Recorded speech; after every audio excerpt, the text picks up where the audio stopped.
اللہ الرحمن الرحیم۔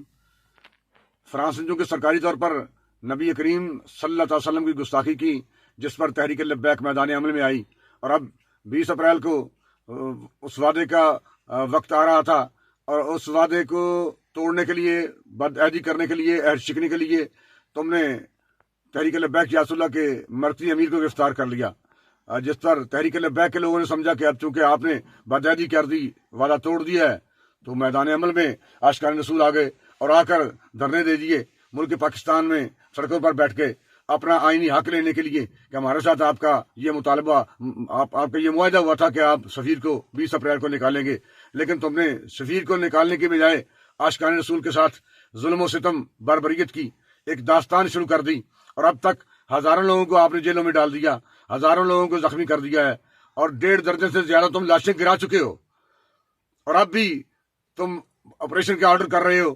یہ ساری کی ساری ذمہ داری حکومت پاکستان اور شیخ رشید تم پر آتی ہے۔ اتنا کرو جتنا تم حساب دے سکو۔ پھر بھی عاشقان رسول کے سینے حاضر ہیں۔ جتنا تم جبر بڑھاتے جاؤ گے حضور کی عزت اور ناموس پر پہرا دینے کے لیے، عاشقان رسول اسی قدر استقامت کا مظاہرہ کریں گے۔ ہم تو حضور کی عزت اور ناموس پر کا تحفظ کرنے کے لیے آخری دم تک تیار ہیں، لیکن تم بھی سوچو کہ جتنا تم ظلم کر رہے ہو اتنا حساب دے سکو گے؟ اتنا کرو جتنا تم حساب دے سکتے ہو۔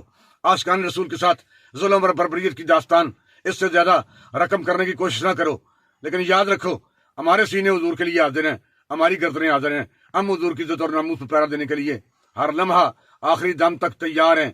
لبیک لبیک لبیک یا رسول اللہ، تاجدار ختم نبوت، زندہ باد زندہ باد زندہ باد۔